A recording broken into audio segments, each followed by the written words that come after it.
नमस्कार, आप देखना शुरू कर चुके हैं बेनिफिट टीवी न्यूज। जैसा कि आप जानते हैं, कल जो है गांधी मैदान में हम पार्टी की ओर से दलित समागम का आयोजन किया गया है। आज हमारे साथ है रेल मंत्रालय के पूर्व सदस्य योगेश कुशवाहा जी। इनसे बातचीत करेंगे किस तरह हम पार्टी के जो कार्यकर्ता है, ये जो राजनीतिक जिस तरह से चुनाव आ रहा है, चुनाव के बाद जिस तरह से हर पार्टी अपने अपने संगठन अपने अपने वोट बैंक बढ़ाने के लिए या जो भी कहिए रैलियां पर रैलियां निकाल रहे हैं, तो क्या कुछ जीतनराम मांझी जी जो है, अभी चुनाव का टाइम है, ये चुनावी रैली है या दलितों के लिए कुछ उत्थान की बात करेंगे?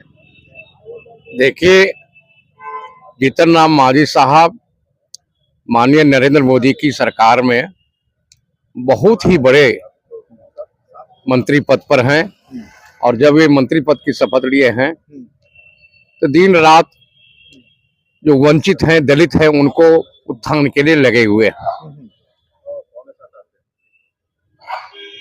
उनकी जो सोच है, सोच को ठोस रूप देने के लिए कल गांधी मैदान पटना में दलित समागम हम पार्टी ने आयोजित किया है। और सही मायने में कहिए तो दलितों के उत्थान के लिए जब जीतनराम मांझी जी दलितों ही नहीं, वंचितों के उत्थान के लिए भी लगे थे, जब ये बिहार में पावर में आए थे। इनकी एक बड़ी सोच है, विजन है, और यही रीजन है कि आज देश में, देश की राजनीति की महफिल में चर्चा है किसी दलित नेता की, वो जीतनराम मांझी है। हम लोग गए थे वोट मांगने के लिए, कहा कि हम लोग उस शख्स को वोट देंगे जो केंद्र में मंत्री बनेंगे। मतलब लोगों को शुरू से ही ये था कि हमारा मतदान जो जाएगा उनके पक्ष में जाए जो केंद्र में मंत्री बनेगा, और सही बात में उनका शपथ ग्रहण हुआ। मुख्य अतिथि के तौर पर माननीय मुख्यमंत्री नीतीश कुमार जी आमंत्रित थे, जो आपके पार्टी से भी हैं। क्या कुछ उस दिन घोषणा दलितों के हित में किया जा सकता है, होना चाहिए या क्या नहीं होना चाहिए? देखिए, आशा ही जिंदगी है। दलितों के उत्थान के लिए बिहार सरकार भी दिन रात लगी हुई है, ठोस आयाम दिया है। दलितों के, वंचितों के विकास के का पर्याय बन चुके हैं बिहार के विकास पुरुष नीतीश कुमार। नहरों की जाल है और नीतीश कुमार का कमाल है। अब मुद्दा विहीन विपक्ष जो है बेहाल है। आज उनकी दाल गलने नहीं जा रही है, कोई मुद्दा नहीं मिल पा रहा है विपक्ष को, और तेजस्वी का जो तेज है वह निस्तेज होने प्रत्येक दिन होते जा रहा है। लालू जी भले ही कुछ भी बात कह रहे हो, लेकिन सामाजिक न्याय बिहार में नए सिरे से जो हुआ है वह सामाजिक न्याय चलता ही रहेगा। और बिहार में जो विकास की नई इमारत गढ़ी जा रही है, वह अब रुकने वाला नहीं है। आप देख रहे हैं, मेरीन ड्राइव से लेकर के शहर में भी बड़ी बड़ी सड़कें होने जा रहे हैं बाईपास में, और नई सड़क बिदुपुर से लेकर पूर्णिया को भी जोड़ रही है, रक्सौल से हल्दिया को भी जोड़ रही है, भाया बांका।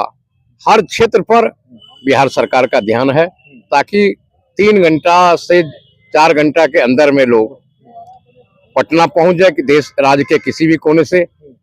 और कल गांधी मैदान में दलित समागम जो होगा वह झमाझम होगा। सर, एक सवाल यह है कि जिस तरह से पिछले दिनों मंत्रिमंडल का विस्तार हुआ और दलित समागम की बात है जहां तक, तो दलितों का जो उसमें प्रतिनिधित्व है उसमें ना के बराबर, जीरो के बराबर हुआ।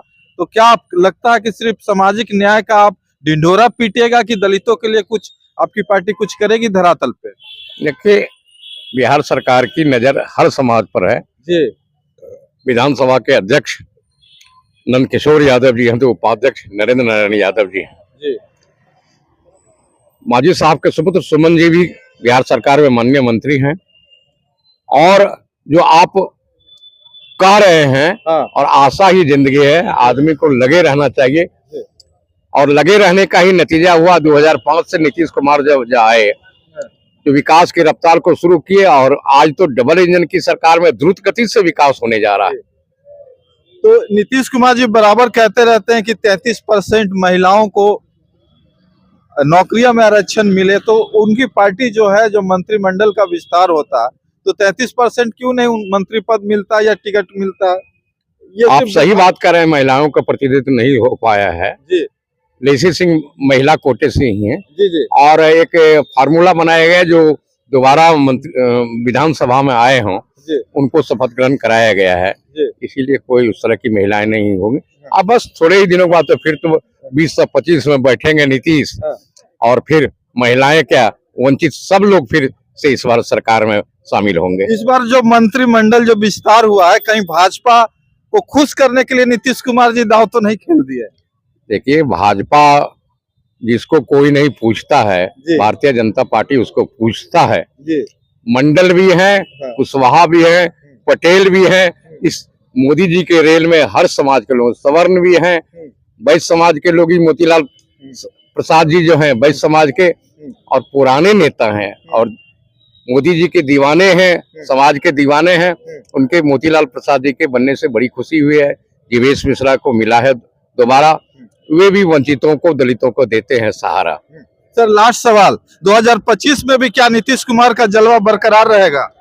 मुद्दा यही, विपक्ष बेहाल है और विपक्ष का गलने वाला नहीं दाल है। नीतीश के लिए फिर 20 से 25 में चुनावी साल है और फिर नीतीश के लिए ही कमाल है।